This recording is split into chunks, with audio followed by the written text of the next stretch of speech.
ఈ రోజున బైరెడ్డి దినేష్ రెడ్డి అని చెప్పేసి నంద్యాల ఎంపీ బైరెడ్డి శబరి మేడం గారి యొక్క పిహెచ్ పోలీస్ స్టేషన్లో ఫిర్యాదు చేయడం జరిగింది.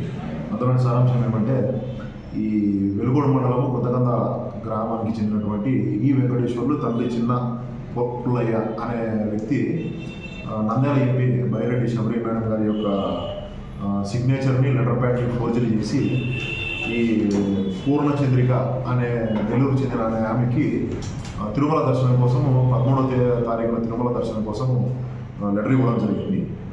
తర్వాత అది నిజమని తెలిసింది. దాని విషయంలో ఈ వెంకటేశ్వర్ల మీద కేసు నమోదు చేసి దర్యాప్తు చేస్తున్నాం. సార్ తన వద్ద అదొక్కటే లెటర్ ఇంకా ఏమైనా ఉన్నాయి సార్?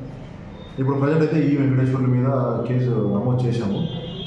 ఫర్దర్ ఇన్వెస్టిగేషన్లో ఏదైనా ఉంటే మీకు తెలియజేస్తాం. సార్ ఇప్పుడు ప్రజెంట్ అయితే ఒకరి మీద కేసు కట్టాం. ఫర్దర్ ఇన్వెస్టిగేషన్లో ఇంకా తిరుపతి లెటర్లో ఒకటైనా ఏమైనా ట్రాన్స్ఫర్లో జాబ్స్ అది ఇంకా కూడా అది చేస్తున్నాం. ఇప్పుడే వచ్చింది మాకు కంప్లైంట్, అది కేసు రిజిస్టర్ చేసాము. ఫర్దర్ ఇన్వెస్టిగేషన్లో మొత్తం అన్ని బయటకి ఇస్తాం.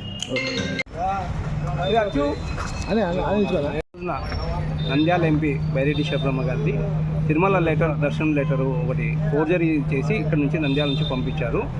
దాని అక్కడ పిఆర్ఓ గారు మా పిఆర్ఓ గారికి తెలిసి జేఓ గారు తెలిపిన విషయం బట్టి అక్కకు చెప్పారు.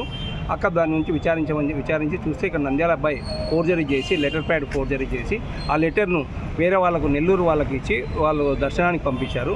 అది కనుక్కొని వాళ్ళు తను పట్టుకొని వచ్చి ఇక్కడ సిఏ స్టేషన్కి అప్పచెప్పాము. సిఐ గారు కూడా కేసు రిజిస్టర్ చేశారు. ఇలాంటి దళారులను నమ్మి మోసపోవద్దు ఎవరు కూడా. ఏదైనా ఉన్నా కూడా తిరుమల దర్శనం కానీ ఇంకోటి ఏదైనా ఉన్నా కూడా అక్క లెటర్ వచ్చినప్పుడు అక్క ఆఫీస్ ఇక్కడ ఉంది, అక్క డైరెక్ట్ అక్క దగ్గరికి పోయి తీసుకుంటే బాగుంటుంది. ఇలాంటి దళారుల మాట విని మోసపోయి డబ్బులు పోగొట్టుకోకండి. ఇలాంటి జీవితాలు కూడా ఈ అబ్బాయి కూడా తప్పు చేస్తున్నాడు. ఇలాంటి వాళ్ళు ఎవరు తప్పు చేయకండి. అక్క నువ్వు ఒక విధంగా ఉన్నప్పుడు ఒక పెద్ద